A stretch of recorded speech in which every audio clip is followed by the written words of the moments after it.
नमस्कार ओमकार जी, बहुत बहुत स्वागत है आपका।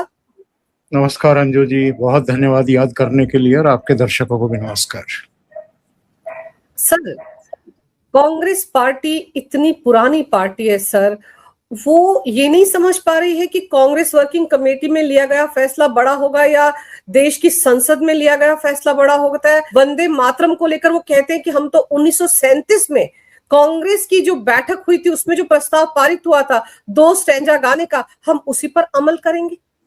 देखिए, ये ऐसा विवाद है जो वो कहते हैं ना कि बैठे बिठाए एक बेवजह का अपने आप को तमाशा बना देना।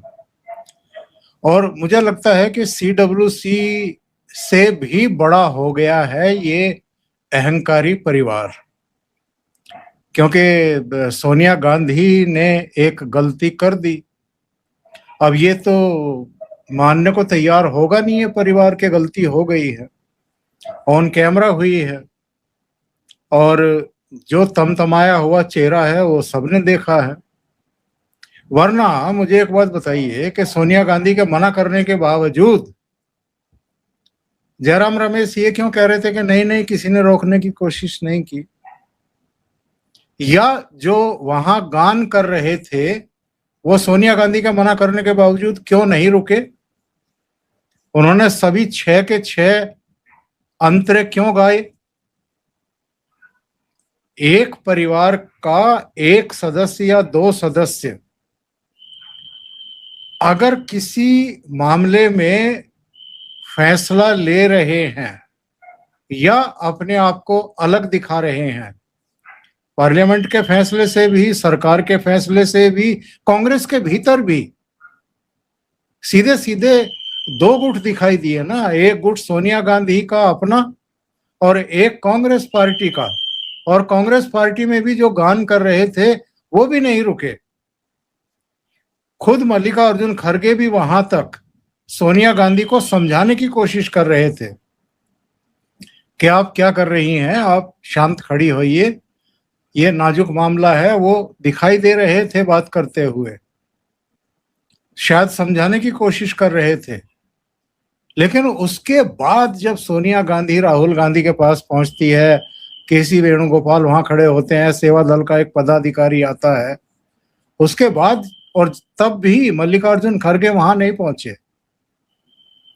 उस समय फिर ये सारी चीजें हुई और सोनिया गांधी का रुख देखते हुए राहुल गांधी भी ये कहते हुए कैमरे की वॉइस में कैद हुए रिकॉर्डिंग में कि हम ये नहीं गाएंगे।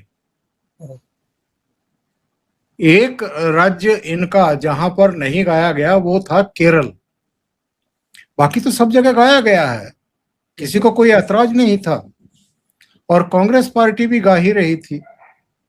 और वो भी उस दिन ये तमाशा हुआ है जिस दिन ऐतिहासिक लाल किले की प्राचीर से पहली बार वंदे मातरम को सम्मान दिया गया। वो पहले बैंड पर और लास्ट में वोकल गान के रूप में और धुन के साथ उसको गाया गया। लाल किले पर तो आज से पहले 1947 के बाद कभी वंदे मातरम का, संपूर्ण वंदे मातरम का, और छोटे उसमें भी 2 उसमें अंतरों में भी कभी नहीं गाया गया। तो इसको जानबूझ करके तूल दिया जाना, मुझे लगता है कि ये अब सोची विचारी एक रणनीति है कांग्रेस की, अंजू जी। और इन्होंने ये तय कर लिया है कि इतनी बड़ी संख्या में जब हम इसका विरोध करेंगे और जब केवल 2 ही अंतरे गाएंगे तो सरकार भी, सरकारी मशीनरी भी, अलग अलग राज्यों की पुलिस प्रशासन भी कितने लोगों के खिलाफ मामले दर्ज करेगी और कितने लोगों को अदालत में खड़ा करेगी या गिरफ्तार करेगी या क्या करेगी। यानी जो संसद से कानून पारित हुआ है उसको सीधे सीधे ये कह करके चैलेंज करना कि साहब 1937 में एक फैसला हो गया था गुरु रविंद्रनाथ टैगोर के कहने पर, और उसके बाद जो है उसमें सबकी सहमति थी, गांधी जी की भी सहमति थी, नेहरू जी की भी, सरदार पटेल की भी, सुभाष चंद्र बोस की भी, फलाने की भी और ढिमकाने की भी। हकीकत क्या है? हकीकत ये है कि 1937 में इन्होंने ये फैसला किया। ये किसके कहने पर किया? तो उस समय जिन्ना के नेहरू को लिखे गए पत्र और सुभाष चंद्र बोस को लिखे गए पत्र हैं। और नेहरू ने जो सुभाष चंद्र बोस को एक चिट्ठी लिखी थी, संभवतः अक्टूबर 1937 में, उसमें उन्होंने लिखा था, ये ध्यान देने वाली बात है, उन्होंने लिखा था कि ये धार्मिक आधार पर इन जो 4 हटाए गए या हटाए जाने वाले थे उनका विरोध नहीं हो रहा है, धार्मिक आस्था का प्रश्न नहीं है। ऐसा लगता है कि कुछ कट्टरपंथी सांप्रदायिक चेहरों की वजह से या जो गठबंधन जो संगठन है उनके दबाव में आकर के इसका विरोध किया जा रहा है। ये नेहरू ने लिखा है। और फिर भी आपने 4 अंतरे जो है वो हटा दिए उससे। अच्छा, दूसरी बात में एक बात और कहना चाहता हूं। गुरु रविंद्रनाथ टैगोर का नाम लेकर के उनको ढाल बना करके इन्होंने ये फैसला किया था। गुरु रविंद्रनाथ टैगोर कौन होते हैं? बंकिम दा के 6 अंतरों में से 4 को ड्रॉप करने वाले। और क्या बंकिम चंद्र चट्टोपाध्याय से बहुत ऊंचा दर्जा इन्होंने गुरु रविंद्रनाथ टैगोर को दे रखा था? और गुरु रविंद्रनाथ टैगोर को क्या कार्यकारिणी से भी बड़ा दर्जा दे दिया? या अब क्या वो संसद से भी बड़े हो गए? भाई, कुछ सवाल हैं, उनके जवाब देने पड़ेंगे कांग्रेस पार्टी को। वो संसद से हुए फैसलों के ऊपर कैसे हो सकते हैं, या कांग्रेस की कार्यकारिणी कैसे हो सकती है? 1936-37 में क्या स्थितियां परिस्थितियां थी, और उसके बाद जो विभाजन हुआ है उसके 10 साल के भीतर ही विभाजन हुआ है। और 1938 का एक जिन्ना का पत्र है जो उन्होंने नेहरू को लिखा है, वो पब्लिक डोमेन में है, आप सर्च करोगे मिल जाएगा। जिन्होंने कहा था कि हम ये 2 अंतरे भी स्वीकार नहीं कर रहे हैं, इनको भी डाउन करिए। तो कांग्रेस के हिसाब से तो ये 2 भी नहीं गाए जाने चाहिए। तो भाई, आप कहां लेकर के जाओगे देश को? केवल मुस्लिम तुष्टीकरण की नीति के चलते? और आप ये लाल किताब जेब में लेकर के घूमते हैं, संविधान की रट लगाए हुए हैं, लोकतंत्र की रट लगाए हुए हैं। आप इतना ही संविधान का सम्मान करते हैं, पार्लियामेंट का सम्मान करते हैं, और आप चेयर का कितना सम्मान करते हैं राज्यसभा में भी और लोकसभा में भी, ये तो पूरा देश देखता है। तो इसलिए कांग्रेस लगातार आत्मघात की तरफ जा रही है। अमित शाह ने सामने आकर के एक वीडियो जारी कर दिया और उन्होंने कहा कि अब हम इस मुद्दे को जनता की अदालत में लेकर के जाएंगे, और जो कांग्रेस का असली चेहरा है, ये देश विरोधी चेहरा है इनका, वो हम जनता के सामने रखेंगे। सर, आपको याद है 2014 में जब पहली बार मोदी प्रधानमंत्री बने थे, उस वक्त इसी कांग्रेस ने एक कमेटी का गठन किया था और कहा था कि ये पता लगाया जाए क्यों ये लोग हारे। तब इन्हीं की शायद ए के एंटनी की रिपोर्ट थी जिसमें कहा गया था कि आप एंटी हिंदू की छवि बन चुकी है कांग्रेस की, मुस्लिम तुष्टीकरण करने वाली पार्टी की छवि बन चुकी है, उसमें सुधार लाना होगा। ये सुधार ला रहे हैं सर ये लोग? अभी तक तो एंटी हिंदू थे, अब तो देश विरोधी हो गए। और 1937 में सर सभी एक साथ थे, तब तो मकसद था देश को आजाद करवाना। देश आजाद हो गया और देश में जो संविधान बनाया उसके तहत जो संसद बनी उसमें जो फैसले लिए जाएंगे उन पर क्या आजादी से पहली वाली कांग्रेस की कमेटी की बैठक में जो फैसले लिए गए वो हावी रहेंगे? ये कांग्रेस कर रही है सर। और मुझको तो ये लग रहा है कि आप सही कह रहे हैं कि आत्मघाती फैसला ले लिया इन्होंने। कांग्रेस भी चाहती तो तमाशा बनाने की बजाय खामोश रहती। देखिए, इसके जब अंतरे आप पढ़ती हैं, सभी 6 के 6 अंतरे जब पढ़ती हैं आप, तो उसमें जो शुरू के 2 अंतरे हैं वो तो जो मातृभूमि की एक तरीके से हरियाली की प्रशंसा है, फूल पौधों की, जीव जंतुओं की, नदियों की, तमाम फूलों की, इनकी सबकी प्रशंसा है। तीसरे पैरा से, तीसरे अंतरे से है उसी सब की, मातृभूमि की ही एक अलग रूप में चर्चा है। उसमें दुर्गा माँ से लेकर के और तमाम जो हमारे आराध्य देवी देवताएं हैं वो उनकी एंट्री होती है, लेकिन वो प्रतीक रूप में है। हो रही है बात मातृभूमि की ही, उनको वहां रख करके बात की जा रही है और छठे अंतरे तक यही है। देखिए, इससे दो तीन चीजें पता लगती हैं। मैं ये कह रहा हूं कि ये जो सोनिया गांधी या राहुल गांधी कर रहे हैं, या कांग्रेस जो कुछ कार्य समिति की बैठक बुला करके कर रही है, ये क्यों किया जा रहा है? कोई क्या इनके सीने पर खड़ा हो गया है बंदूक लेकर के कि आप ये करिए? ये तो शाहबानों के समय भी नहीं हुआ था,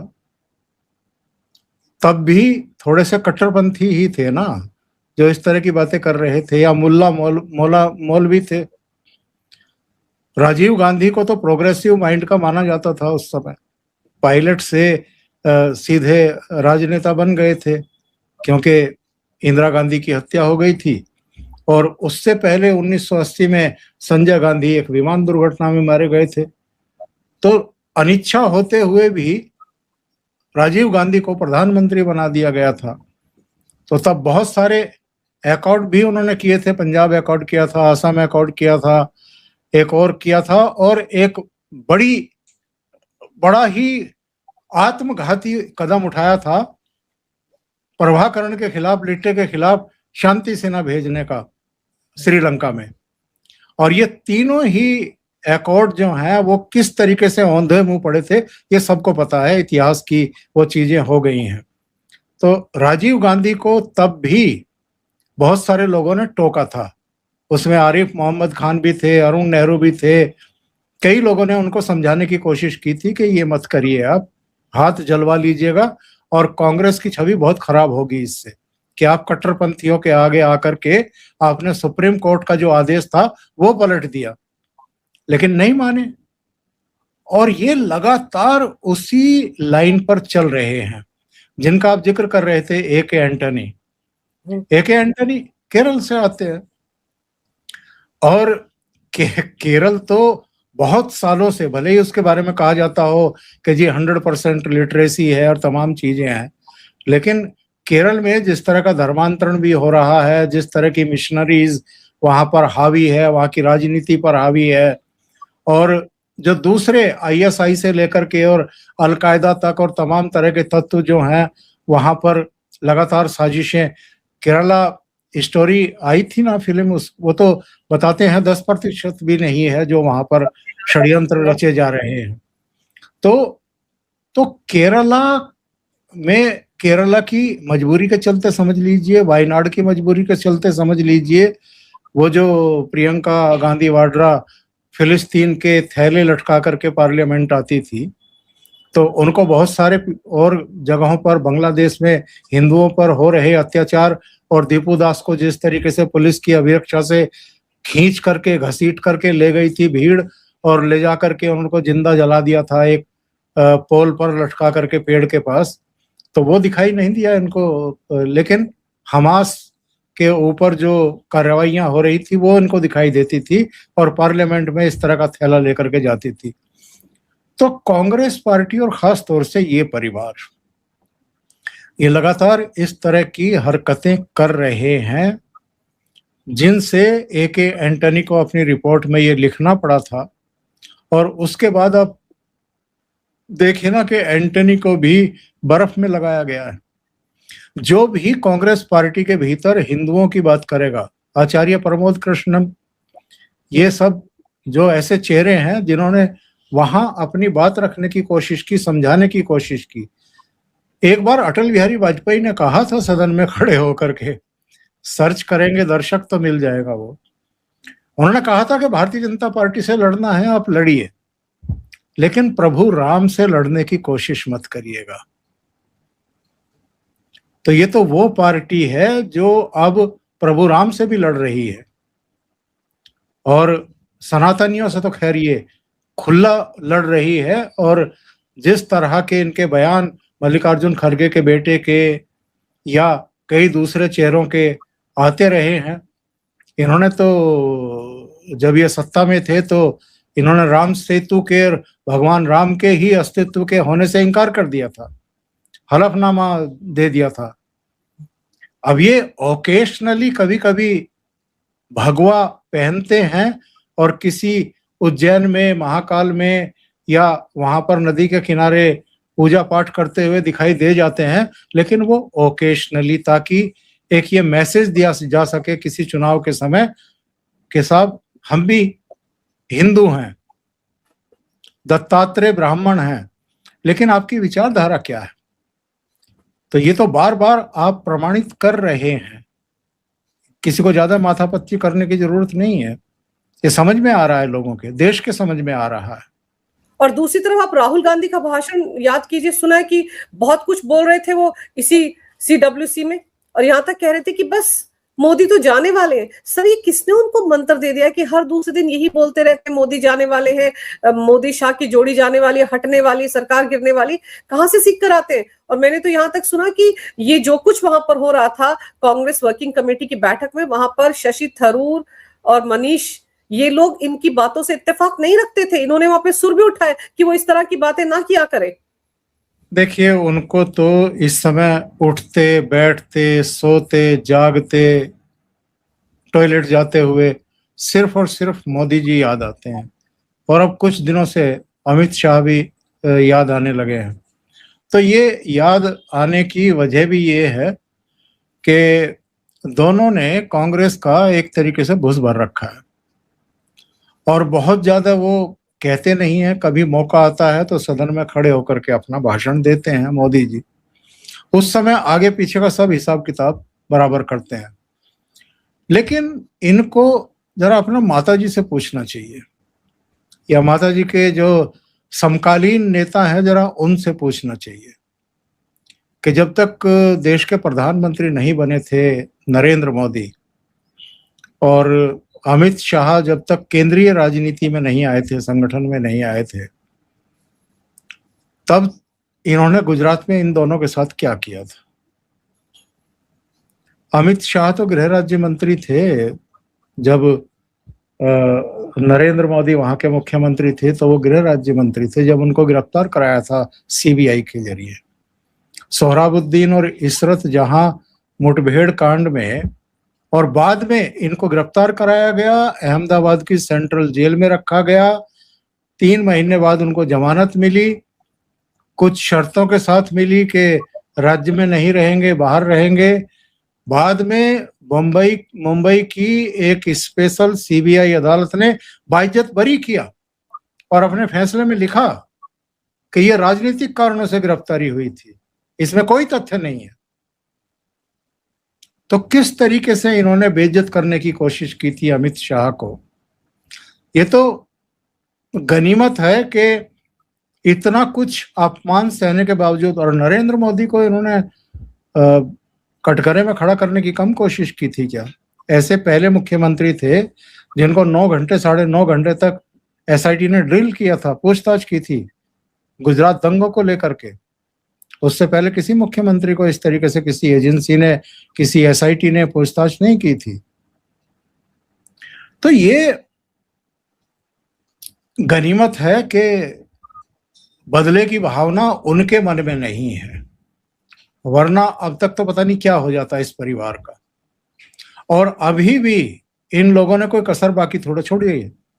सरकार को फेल करने के लिए, इन दोनों को विफल करने के लिए लगातार पार्लियामेंट को रोकना, पार्लियामेंट को नहीं चलने देना, लगातार इनके खिलाफ विश्वमन करना, साजिशें रचना, कभी शाहीन बाग, कभी वो 13 महीने का आंदोलन, कभी खनौरी बॉर्डर, कभी शंभू बॉर्डर, कभी पहलवानों, महिला पहलवानों को ला करके जंतर मंतर पर बैठाना। अभी ये जंतर मंतर पर तथाकथित जैन जी, जिनमें करीब 1000 के आसपास तो अपराधी थे, रेपिस्ट थे, हत्या के आरोपी थे, हत्या के प्रयास के आरोपी थे, डकैत थे, क्या क्या यहाँ ला करके बैठाए थे। और 20 जुलाई को जब संसद मार्च का आह्वान किया तो फिर क्या क्या हुआ। तो दिल्ली को ही नहीं अराजकता की भेंट चढ़ाने की साजिश है, बल्कि पूरे देश में ही अराजकता नेपाल और बांग्लादेश की तरह करने की इनकी साजिशें हैं। और ये अराजकता का एक और हिस्सा है जो ये वंदे मातरम का विरोध इन्होंने करना शुरू किया है। मुस्लिम तुष्टीकरण एक बात है, लेकिन संसद से पारित कानून का विरोध करना, ये देश में अगेन एक अराजकता का माहौल क्रिएट करने की कोशिश करना है।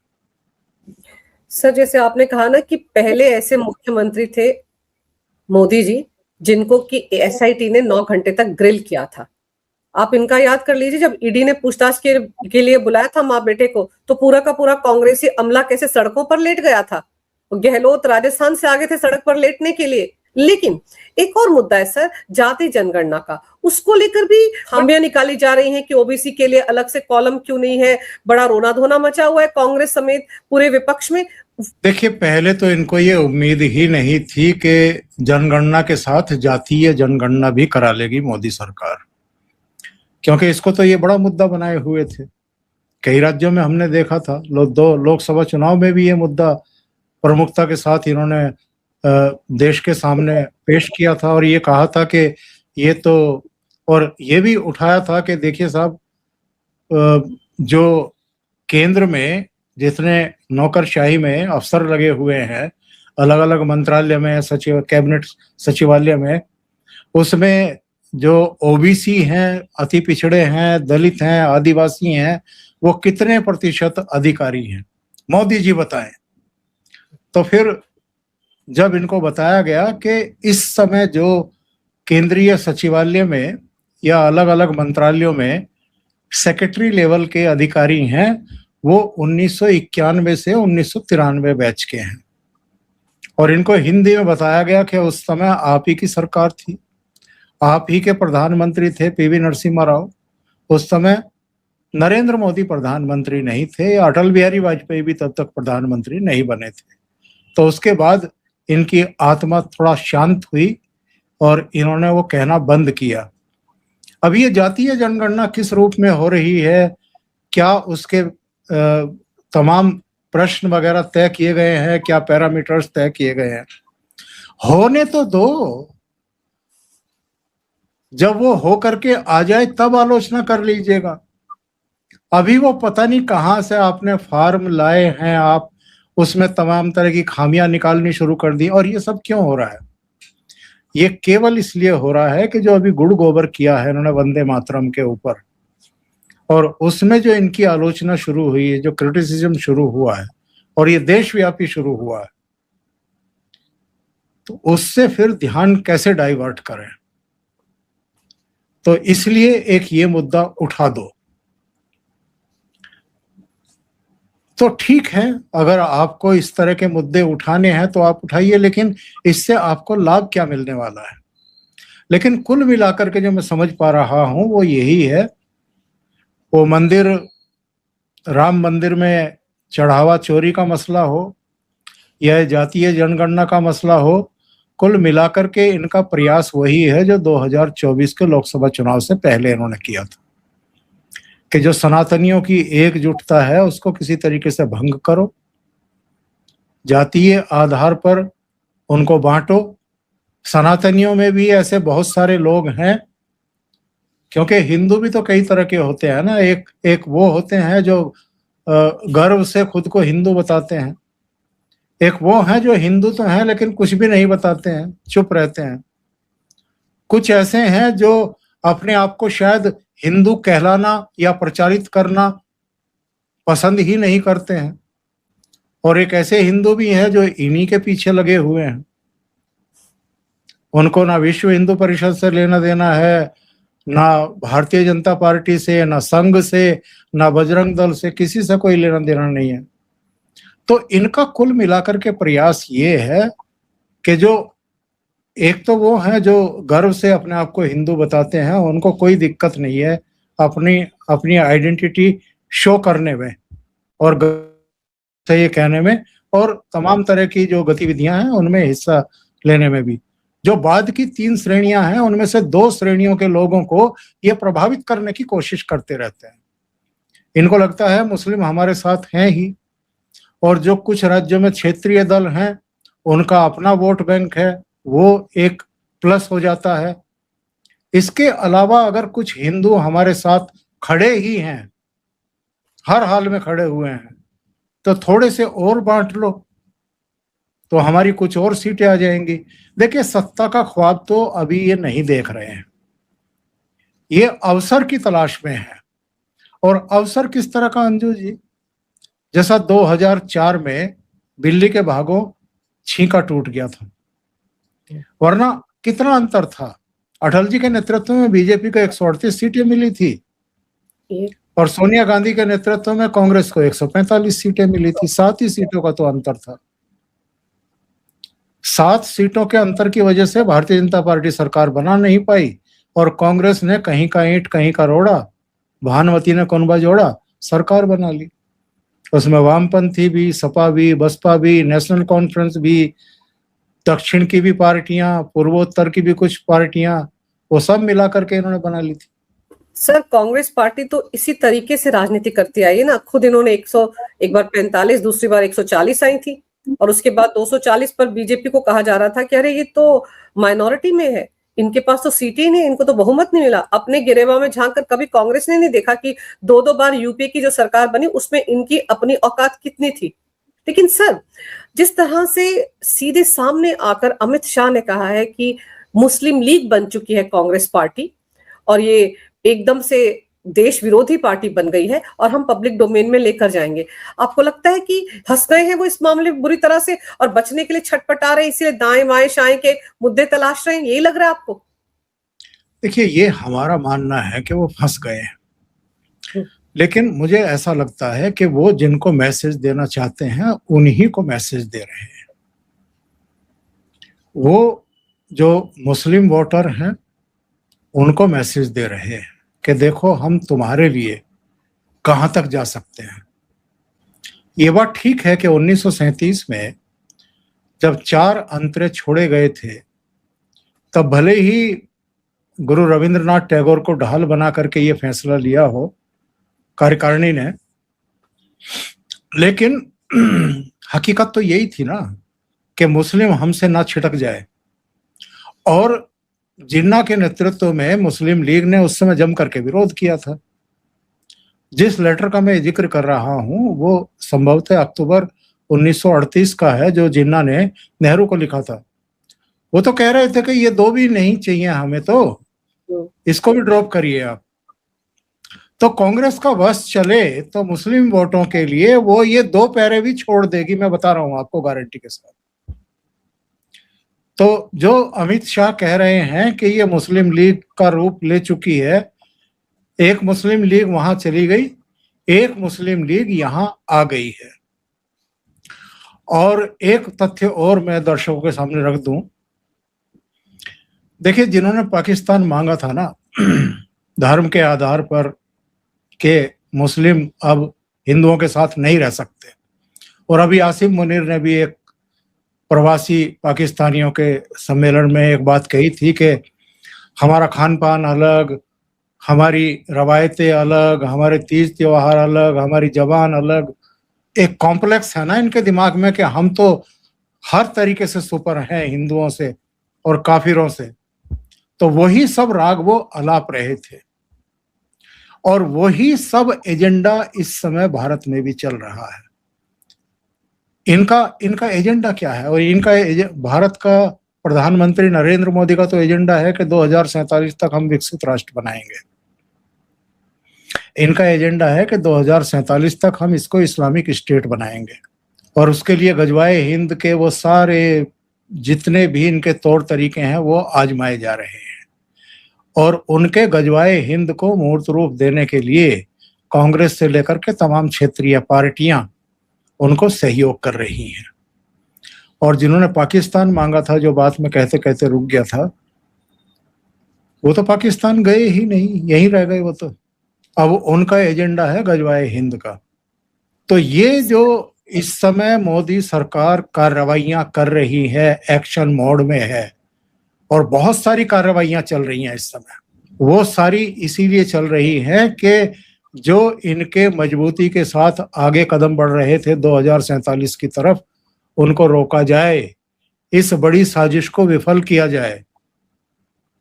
अभी तो ये 14 राज्यों में एक पूरा शहजाद भट्टी का मॉड्यूल ध्वस्त किया है ना अमित शाह की पूरी टीम ने, जिसमें 253 लोग गिरफ्तार किए गए हैं, जखीरा बरामद हुआ है पूरा। ये साजिशें लगातार चलेंगी और जितनी साजिशें हो रही हैं इन पर ये सारी पार्टियां चुप करके बैठी रहती है। तो ये क्या है, ये समझ में नहीं आ रहा क्या लोगों के या देशवासियों के? ये सबकी समझ में आ रहा है। और ये जो एजेंडा चला रही हैं सोनिया गांधी और राहुल गांधी और कांग्रेस के नेतृत्व में विपक्ष की कई पॉलिटिकल पार्टियां, ये देख लेना इनको बहुत भारी पड़ेगा, बहुत भारी पड़ेगा। क्योंकि अगेन ये एक ऐसा मुद्दा आ गया है जिसको बहुत आक्रामक तरीके से अब प्रधानमंत्री नरेंद्र मोदी भी और अमित शाह भी जनता के बीच में लेकर के जाएंगे, और ये एक बड़ा मुद्दा बनने वाला है इन 5 राज्यों के चुनाव में।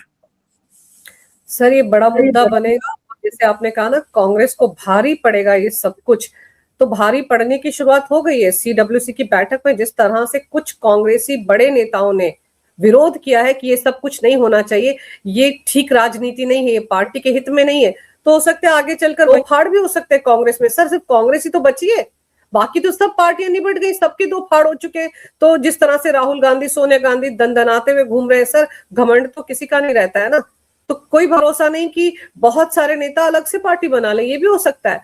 सर आपने समय निकाला, बहुत विस्तार से इस विषय पर बहुत अहम जानकारी मेरे दर्शकों को दी, आपका बहुत बहुत धन्यवाद। नमस्कार, जय हिंद। जय हिंद।